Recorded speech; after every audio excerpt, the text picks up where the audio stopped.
So we learned today that the 49ers would be interested in signing Baker Mayfield, according to Albert Breer. I mean, this makes sense from the 49ers perspective. They're looking for a third-string quarterback or someone who can step in and play if Brock Purdy and Trey Lance get injured. If they could get a fringe starter, someone who was the number one pick in the draft, someone who started playoff games and won one, great. And if you can get him for cheap, even better. So shoot for the stars, 49ers. What's interesting here is Baker Mayfield interested in signing with the 49ers? From his perspective, I don't see how he could even make up his mind yet. He needs to see what happens with Brock Purdy. If Brock Purdy's surgery next week ends up being a full-blown reconstruction, then yeah, Baker Mayfield probably would want to sign here and back up Trey Lance, who has 4 career starts and a couple career injuries, and maybe Baker feels like he could compete or he could get on the field here, maybe get a decent contract and be one play away. But would he sign here to be the third-string quarterback, make like the veteran minimum, and be inactive on game days? I mean, essentially, he'd be signing here to wait for 2 guys to get hurt, which could happen. I mean, on the Niners last year, 4 guys got hurt. But is that really the best course of action for Baker Mayfield? I don't know. He might want to play or get some more money. That's usually what professional athletes want to do. So it's possible the Niners won't be able to sign, one of these fringe starting quarterbacks. It's possible they'll have to sign a legitimate third-string starting quarterback if that's what they want to sign, someone like C.J. Beathard or Nick Mullins. And if that's the best you can do in free agency, no disrespect to them, aren't you better off drafting a quarterback, especially given all the success the Niners had with a rookie quarterback last year? It's not like the Niners can say, well, we can't win with a rookie quarterback. You just did.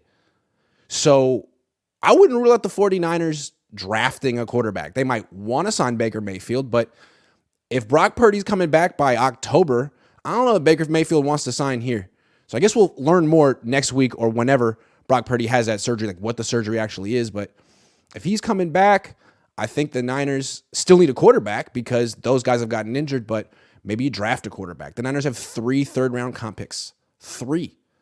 Pick 100, pick 102, pick 103. I mean, they have a pretty good sense of what kind of quarterback works in their system. They do these cognitive tests. They saw what worked with Brock Purdy. Why don't you run it back? Get someone who's experienced, accurate, smart, and quick, and you can get that guy probably in round 3 or later. I'm thinking about guys like UCLA's Dorian Thompson-Robinson, Louisville's Malik Cunningham, TCU's Max, Duggan, I don't know. Houston's Clayton Tune, and Shepherd's Tyson Bagent. Now watch, Kyle Shanahan's going to draft Stetson Bennett and make us all really unhappy, but that's what I think is going to happen. I mean, Kyle Shanahan drafted C.J. Beathard with pick 104. He drafted Kirk Cousins with pick 102. He has picks 102 and 103 this year. I could see it. Now, he didn't go to the draft. He didn't go to the combine. Only John Lynch and Adam Peters went. But when they were there, they met with Dorian Thompson-Robinson, who has a freaking cannon. He ran a 4.5, 4.56. He had the fastest 10-yard split among quarterbacks at the combine at 1.51. I don't know. Maybe they just met with him because Adam Peters went to UCLA too, and they wanted to say what's up and talk about the 8-clap and brew and walk. Or maybe they're thinking about drafting him. I'm telling you, watch the quarterbacks in this draft. The Niners want people to think they're not going to draft people, which means they're probably going to draft a quarterback. That's how it works.